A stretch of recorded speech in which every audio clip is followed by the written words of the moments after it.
Welcome to the 365 Daily Messages for You podcast. Today, we're doing a deep dive into episode 62. We've titled this one, Dialing God. Dialing God. It catches your attention, right? It really does. And what we're really digging into here is this idea, this pretty profound idea of tapping into a kind of power and infinite potential that, well, this wisdom says resides inside every single one of us. Exactly. And that title, Dialing God, it's really a metaphor, isn't it? Yeah, think of it less like, picking up a phone Right. and more like tuning in, plugging into a universal force, a frequency. A frequency that's always there, always available. Absolutely. And honestly, it feels like now more than ever, understanding how to access this kind of inner resource, it's not just nice to have, it's almost essential for navigating everything life throws at us, finding that deeper purpose. Well, and what's fascinating is how this idea, this intuition about connection, it echoes across so many different traditions and philosophies. Mm. It's like a core human feeling, isn't it? That we're not just isolated. Part of something bigger. Yeah, part of a web. And the dialing metaphor, I think it helps make it feel less intimidating, more accessible. That's a great point. It suggests it's not some secret knowledge for a few or something you only get through complicated rituals. Exactly. It shifts the focus, makes it about cultivating something within you, an internal relationship. Right. So our goal here in this deep dive is really to unpack a practical way to build that connection.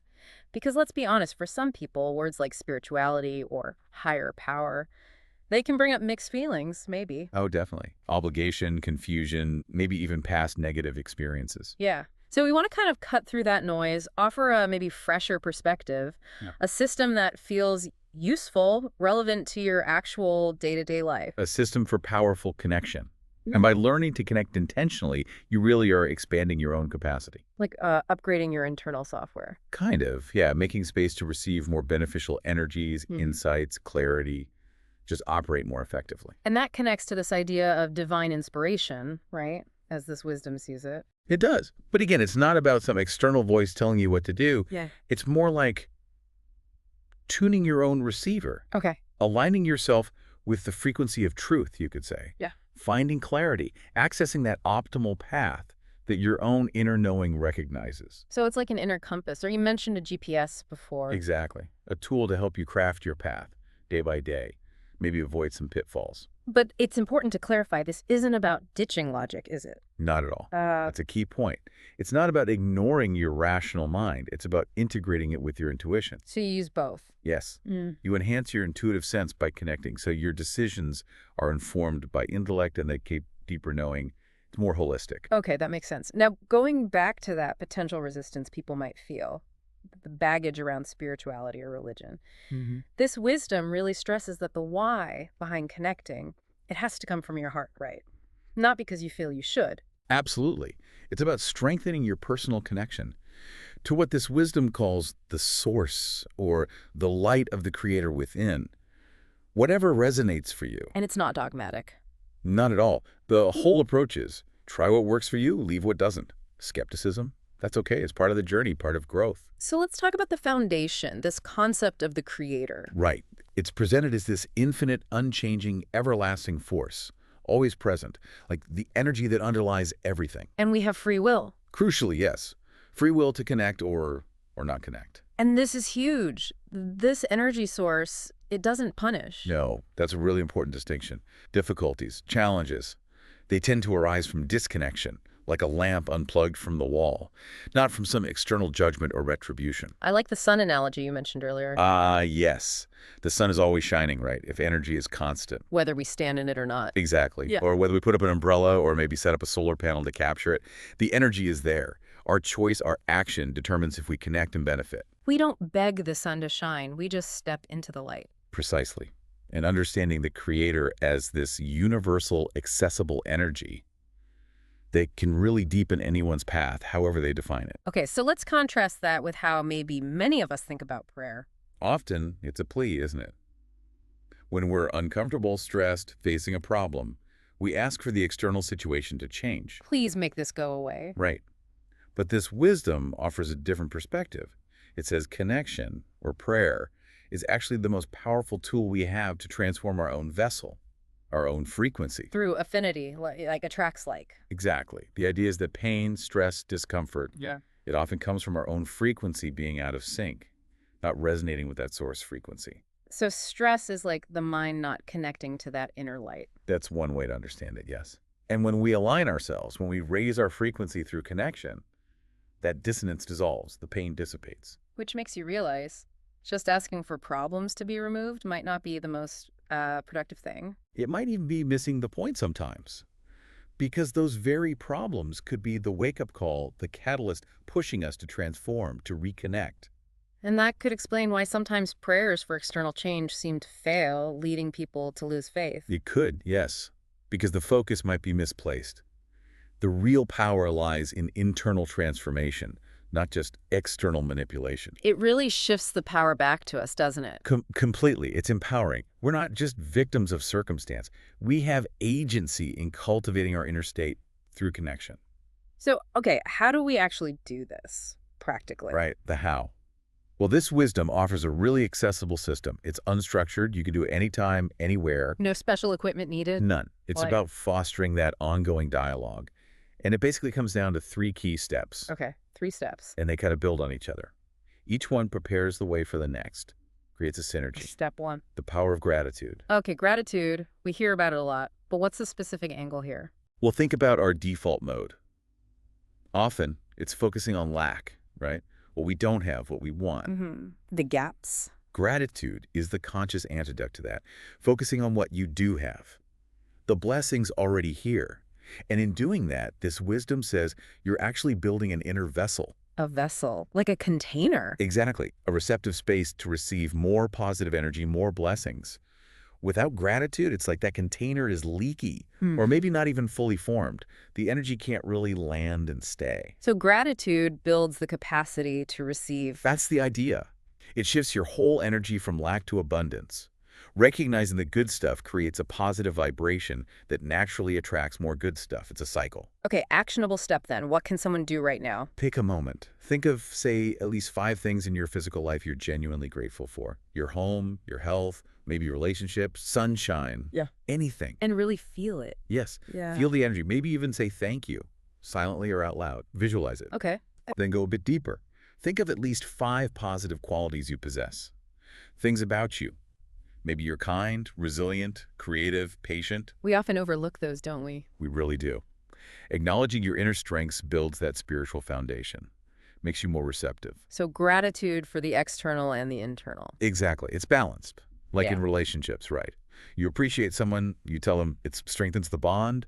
Appreciating yourself strengthens your inner resources. And it creates more room for blessings. It seems to, Yeah. like attracts like.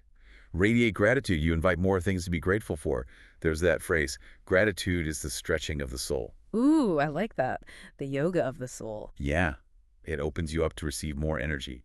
Practicing morning and evening, Wow. that can be really powerful. Okay, so gratitude builds the vessel. Step 2. Self-evaluation, Right. And this isn't about beating ourselves up. definitely not. Think of it as cleaning the vessel you just built, removing blockages so you can receive clearly. It's about mindfulness, not judgment. So like taking an honest look. An honest, compassionate look at recent thoughts, words, actions, where maybe you weren't aligned with your best self. Not to dwell, but to learn. So practically, what does that look like? Maybe think back over the last day or so. Find 1 or 2 things you feel you could have handled better. Maybe you were impatient, reactive, said something you regret. Okay. Just acknowledge it mindfully. No guilt trip. Then, this is important, kind of confess it to yourself. Out loud or internally. Either works. Yeah. You could just say, okay, yesterday I was impatient there. A simple acknowledgement. And then? Then make a commitment. Next time, I'll strive to be different. I'll aim for patience. It's about improvement, not perfection. And why is this cleaning step so important? Well, the idea is that negative actions or thoughts can kind of trap sparks of your soul's light, that vital energy. Self-evaluation helps you reclaim those sparks. Reclaim energy. Yeah, there's another analogy, a casserole dish. If you don't clean out yesterday's burnt bits, it affects today's cooking, right? Self-evaluation cleans out that residue, that negativity, creates space for fresh light. It feels freeing. Whereas holding on to negativity is like the umbrella again, blocking the light. Exactly like that. It prevents you from receiving. Oh, okay. Gratitude built the vessel, self-evaluation cleaned it. Now what? Step 3, the ask. Ah, the dialing part. In a way, yes, now that the vessel is built and clean, your asking becomes incredibly powerful. What should we ask for? When you're starting, honestly, whatever comes to mind, the key is building the habit of asking, of connecting. And it's not just a formal sit-down prayer thing. No, not at all. Ask all day long. Internally, externally if you prefer. Talk to that source, however you perceive it within you, outside you, whatever feels right. Maintain a dialogue. A conversation throughout the day. Yeah, think about it. Who do you talk to more during the day, other people or this source? It's worth considering. Good question. So, examples of what to ask. Anything. Help me with this task. Help me be more patient. Help me see the good here. Give me clarity on this situation. Anytime you feel stuck or need support. Anytime. And this is so different from only praying when you're desperate, right? Totally different. In fact, this wisdom suggests challenges might actually be a nudge, a wake-up call to reopen that conversation. Ah, so the challenge itself is a signal to connect more. It could be. Yeah. And if you're constantly asking for help in your transformation, asking for clarity, maybe you can navigate things more smoothly, prevent some bigger challenges. Even small discomforts can be a sign. Connect more. Like the GPS analogy again. Talking to the creator turns it on. Exactly. You get guidance. Yeah. And again, this isn't about religion per se. It's practical. For a good life. Is anything too small to ask about? Absolutely not. No request is too petty. Asking about the small things can prevent the big things. Remember that phrase. The creator's love language is being bothered. I like that. Okay, so ask often. But there's another crucial piece, isn't there? Yes. The magic sauce, you could call it. Action. Action. You can't just ask and wait passively. Right. You have to be willing to do your part, make an effort, take steps aligned with what you're asking for. So if you ask for financial help, You also need to take action. Budget, look for opportunities, change habits, whatever is needed. You participate. or asking for healing for someone else. Yeah, your action might be kindness towards them, sending them positive energy, maybe even working on your own negative traits as an offering for them. The question is always, What am I willing to do for it? precisely, it's co-creation, inner asking, outer action. That makes sense. It brings it all together. Now, for people wanting more daily support with this, Yes. I really do recommend the book 365 Daily Messages for You. It's packed with daily insights that really help cultivate this kind of connection. We'll put the link in the description. That's a great resource. And it's worth mentioning, beyond this simple 3-step system, there are also more structured connection practices. Right, ancient tools. Yes. Things like specific letter sequences, working with sacred texts. These are seen as ways to open specific energetic gates, awaken certain frequencies within you. So they're more proactive. Not just asking, but actively building a bridge. That's a good way to put it. It's Yeah. not just saying words, but using sound, intention, specific patterns to open pathways within us and, some believe, in the world. And having a routine with those, that can be really grounding. Definitely. A routine with structured practice can be a powerful anchor for your spiritual life. There are books, apps, lots of resources for structured meditations and practices too. But the key is to start simple, right? Absolutely. Start with the 3 steps. Gratitude, self-evaluation, the ask. Carry that asking with you. Find practices you actually enjoy, because then you'll stick with them. And remember that internal dialogue. It's always broadcasting. Always. So try to broadcast on the positive end. Start with gratitude. I think the biggest takeaway, for me at least, is that the creator, the source, it wants that conversation all day long. Yes. The goal isn't just reaching out when there's a problem. It's maintaining that open line continuously. That feels like a really powerful shift in perspective. It truly is. It invites ongoing exploration, discovery, and tapping into that profound inner guidance. Well, thank you. This has been really illuminating. And again, for everyone listening, if you want that daily dose of inspiration, check out the book 365 Daily Messages for You. The link's in the description. May these ideas help you deepen your own connection and unlock that amazing potential within. Thank you for listening to the 365 Daily Messages for You podcast.